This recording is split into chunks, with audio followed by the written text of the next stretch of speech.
Vamos lá para mais uma videoaula referente ao conteúdo da administração de medicamentos. Então, essa é uma aula que vai falar aí da via intradérmica e da via subcutânea, as duas vias mais superficiais que a gente tem para administrar um medicamento em um paciente. Então, a via intradérmica, ela é uma via, por ser superficial, extremamente restrita. Ela suporta um volume de no máximo meio ml de solução, muito utilizada aí para testes de sensibilidade. Então, testes alérgicos, por exemplo, são feitos se utilizando essa via de administração, a via intradérmica. A prova de PPD, para verificar se o indivíduo ele é imune ou não à tuberculose, e a prova de Schick para difteria. Também é usada essa via na questão de dessensibilização aí de pacientes que são alérgicos a alguma substância. Então, pequenas quantidades dessa substância que causa alergia são injetadas logo abaixo da epiderme e esse paciente vai desenvolvendo aí uma diminuição dessa reação alérgica.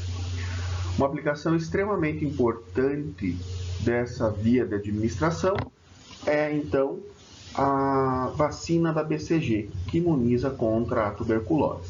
A vacina da BCG é aquela que é feita em até 30 dias de vida desse recém-nascido e que vai produzir, então, a imunidade contra a tuberculose. Ela é feita na inserção inferior do músculo deltoide, isso é uma convenção mundial, e ela vai então fazer uma reação inflamatória no local. Então, após a aplicação dessa vacina, vai se formar uma pequena pústula, como se fosse uma pequena espinha, não é uma espinha, como se fosse, uma área inflamada. Essa área ela vai então gradativamente regredir, vai formar uma casquinha, e quando essa casquinha cai, fica uma cicatriz. A cicatriz, então, é a comprovação que essa vacina surtiu o efeito que a gente esperava. Então, a BCG aí, um dos principais usos da via intradérmica. Nas imagens, vocês estão vendo, então, a técnica de aplicação. Como uma prova tuberculínica, a gente pode usar essas imagens para a demonstração aí da técnica da intradérmica. Então, se faz uma tração de pele, com os dedos indicador e médio, vai se posicionar no local da aplicação e tracionar essa pele, puxar, esticar essa pele. Com o bisel da agulha. Lembram o que é bisel? Se não lembram, vejam a aula anterior que eu mandei aí para vocês. Com o bisel da agulha voltado para cima, vai se introduzir na pele com um ângulo de no máximo 15 graus. Então, ele é bem rente à superfície da pele. Bisel voltado para cima, se introduz somente o bisel da agulha e se injeta o volume de no máximo meio ml. A seringa vocês vão segurar com a mão dominante, onde vocês têm uma motricidade fina melhor, uma maior destreza manual, e vão então colocar somente o bisel da agulha. Quando vocês injetam o volume, vai se formar uma pápula. Então, vai se fazer um sobressalto nessa pele, essa área vai ficar mais esbranquiçada e esse líquido fica acumulado nessa região. Então, entre a epiderme e a derme. A absorção é lenta e o objetivo é que essa absorção seja lenta, portanto, não se deve, né, apertar essa pápula, friccionar, esfregar essa pápula, tá, para que o volume administrado seja absorvido de forma lenta. Então, se a gente está trabalhando com, né, uma prova tuberculínica, a gente vai ter aí, né, a formação de um halo ao redor do local da aplicação, podendo ser, então, né, de 0 a 4 milímetros, né, não reagente, de 5 a 9 milímetros um reator fraco e mais de 10 milímetros de diâmetro desse halo formado ao redor do local da aplicação, um reator forte. Então, a reação vai mostrar, né, o quanto o nosso organismo está preparado para essa situação, caso ele entre em contato com o agente causal da tuberculose. Então, se você tiver uma reação maior, você vai ter aí, né, um sistema imunológico que já está ativado para combater esse agente causal. Então, né, a técnica, a prova tuberculínica que vocês estão vendo aí na imagem, serve para demonstrar a técnica. Então, alguns locais que são indicados para a realização desse tipo de técnica, né? O local mais apropriado seria, então, a face anterior do antebraço, por ter uma quantidade de anexos cutâneos, né, de pelos menor, possuir pouca pigmentação, não é muito vascularizado superficialmente, tá? E tem, então, fácil acesso para leitura se você estiver trabalhando aí com um teste alérgico. Lembrando, né, que a BCG é mundialmente convencionada que seja feita na inserção do músculo deltoide. Os demais locais, né, você pode fazer. Então, não é que seja proibido fazer em outras áreas, mas essa área melhor recomendada pela facilidade de acesso. Aqui de novo, né, para fixar a técnica com vocês. Depois vocês vão ver que essa imagem está apresentando um problema. E quando nós retomarmos as aulas, eu quero que vocês me apontem qual é o problema que está acontecendo em uma dessas imagens. Eu não vou dizer aqui propositalmente, quero que vocês indiquem lá presencialmente, em sala de aula, quando nós retornarmos, qual é o problema desse slide aí. Então lembre, né? Faz-se uma tração de pele, bisel para cima, se introduz a agulha e vai se injetar o líquido. Ao injetar o líquido, vai se formar uma pápula. Vai retirar a agulha, pode ter um pequeno ponto de sangramento, se você romper um capilar sanguíneo superficial,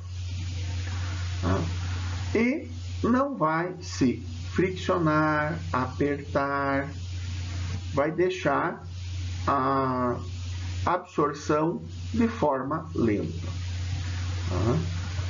Nós comentamos anteriormente a questão de realizar antisepsia da pele antes de realizar as injeções. Na via intradérmica, isso não é recomendado, porque ela é muito superficial e a presença do álcool pode interferir, ele pode interagir com o volume injetado. Então, nessas situações, se recomenda a higiene com água e sabão. Lavar o local onde vai ser feita a administração do medicamento e secar e realizar a técnica. Não usa o álcool. Retira, faz a técnica, retira a agulha e deixa o organismo do paciente absorver esse volume. Ok? Então, a técnica aí da intradérmica. Lembrando com vocês, fazer antisepsia das mãos, todas as técnicas de injeção, nós vamos bater nessa tecla. tenho que realizar a higienização das mãos antes de realizar qualquer procedimento. Vou fazer a higiene do local, né? Se tiver uma sujidade visível, né? Mesmo que não tenha, né? É recomendado que se lave com água e sabão, não usar o álcool, tracionar a pele com o indicador e polegar, introduzir o bisel da agulha, voltado para cima, administrar o medicamento. Nas demais técnicas, vocês vão ver que eu vou falar para vocês aspirarem, ou seja, puxarem o êmbolo antes de injetar o volume. Aqui não. O diâmetro dessa agulha ele é muito pequeno, então a gente pode, né, fazer o colabamento desse bisel, né, entupir esse bisel com a pele. Então não se deve, né, aspirar. E daí injeta. E vai se formar essa pápula. A formação da pápula é que garante que você está na via correta. Se você injetar o volume e não formar pápula, significa que, muito provavelmente, você angulou demais, ou seja, você trabalhou com um ângulo acima de 15 graus com essa agulha e esse volume foi injetado no tecido subcutâneo, ao invés de ser injetado na porção intradérmica. Retira-se a agulha e não faz a fricção. Se você estiver trabalhando com teste alérgico, vai circundar ao redor da pápula e aguardar a reação. Orientar para que a pessoa não use nenhum produto sobre o local, não coce, não coloque passe creme, não passe sabonete, para aguardar a reação esperada. Algumas complicações que podem ocorrer ao realizar a técnica da intradérmica. Administrar no tecido subcutâneo, ao invés de administrar, né, entre a epiderme e a derme. Isso vai prejudicar a ação da droga, acelera a sua absorção e não vai trazer o efeito esperado. Não vai ter nenhuma reação um pouco mais forte. Pode causar lesões nessa porção de pele, dor, prurido, né, uma coceira, desconforto. Pode ocorrer necrose, infecção no local. Isso se o material estiver contaminado. Então, se você contaminar a técnica no momento do preparo, acaba desenvolvendo uma reação infecciosa no local. Do contrário, isso é muito raro de acontecer, né? A necrose e a infecção local no ponto de punção. Podendo causar hipersensibilidade no local e, em alguns casos, até uma hipersensibilidade generalizada. Depende muito da finalidade da técnica. Né? Se está fazendo aí uma dessensibilização de uma alergia, essas reações podem ser esperadas. A técnica da intradérmica, então, para vocês, né? Depois, lá nas nossas aulas práticas, vocês vão trabalhar com isso e vão realizar essa técnica. Outra via que nós temos que trabalhar hoje é a via subcutânea. Essa via já é muito mais utilizada do que a via intradérmica. Então, pela via subcutânea, a gente faz, né, a medicação no tecido subcutâneo, também chamado de hipoderme. Tem uma absorção lenta também, né, porque essa absorção vai se dar pelos capilares sanguíneos. Ela vai ser, então, uma absorção contínua. Ela é uma absorção mais rápida que a via oral, que nós já comentamos no vídeo anterior, e mais lenta que a via intramuscular, né? Cenas aí dos próximos capítulos. Uma vantagem dessa via, né? Ela independe do nível de consciência ou da condição gastrointestinal do paciente. Então, você pode, né, se utilizar da tela subcutânea, independente da condição clínica do doente. Usa-se muito para administração de vacinas, né? Então grande parte das vacinas ela vem nessa conformação aí, né, usando a via subcutânea. Antirrábica, antissarampo, por exemplo, alguns anticoagulantes, né, as heparinas e os hipoglicemiantes injetáveis, né? As insulinas também são administradas pela via subcutânea. O volume a ser administrado não pode exceder 2 ml. Tá? Então, o volume máximo de aplicação de via subcutânea, 2 ml. Teoricamente, a gente pode aplicar, né, uma injeção subcutânea em qualquer porção da tela subcutânea. Existem alguns locais mais recomendados, né, por terem uma menor inervação, terem um acesso mais facilitado, uma capacidade maior de distensão do local, né? Então, se recomenda a realização dessa técnica na parede abdominal. Então, quando vai se usar, né, a região do abdômen, né, deve-se respeitar, né, uma distância da cicatriz umbilical. Então, a gente mensura, né, 3 dedos depois da cicatriz umbilical. Aproxima, né, os dedos da cicatriz umbilical e faz essa demarcação. Então, depois dessa área, você pode, com segurança, realizar a técnica. Pode ser feita aí na face anterolateral da coxa ou na face externa do braço. A agulha, ela vai ser, então, posicionada a 90 graus com relação ao tecido que você vai administrar a injeção. Então, posiciona a agulha a 90 graus, vai introduzir toda a agulha e, para isso, então, a gente precisa realizar uma prega de pele. Tá? Vai fazer um sobressalto na pele, seringa na mão dominante, a outra mão faz o sobressalto de pele, agulha a 90 graus, toda a agulha deve ser introduzida na pele da pessoa. Solta-se essa prega subcutânea e a mão que estava realizando a prega vai para o êmbolo, aspira, puxa esse êmbolo da seringa e injeta o volume. O volume máximo é de 2 ml. Tá? Então, lembrem-se, vocês não devem ficar trocando a mão. A mão dominante vai segurar a seringa. Seringa, para realizar a técnica da injeção subcutânea, a gente vai segurar que nem caneta. Assim como você segura a caneta, você vai segurar a seringa. E você vai, então, fazer esse sobressalto de pele, perfura a pele, toda a agulha a 90 graus. A mão que estava realizando a prega vai para o êmbolo da seringa, aspira e injeta o volume. Então, para vocês fixarem e não trocarem a mão que pica é a mão que fica. Ela fica parada e não solta a seringa. Para não correr o risco dessa agulha, né, entortar, mexer, dessa seringa cair aí, né, na pele do paciente. Então lembrem, a mão que pica é a mão que fica. Né? A agulha utilizada é uma agulha bem pequenininha.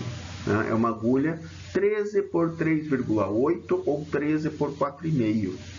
Então, 13 milímetros de comprimento por 0,38 ou 13 milímetros de comprimento por 0,45 de largura. Então, né, não tem aí uma grande agressão ao tecido subcutâneo. Né? A gente tem que tomar um cuidado especial em uso repetitivo dessa técnica.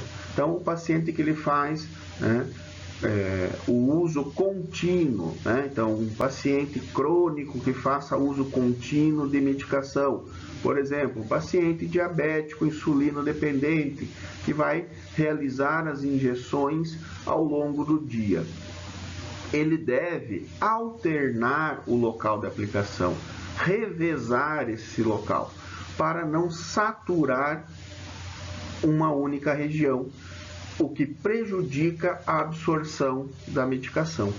Então, essa alternância deve ser respeitada. né? Vai realizar na região do abdômen, do lado direito, do lado esquerdo. Aí faz no braço, na parte face posterior do antebraço, e assim vai fazendo esse rodízio cada vez que ele for aplicar a sua injeção. A gente orienta, inclusive, isso para o próprio paciente.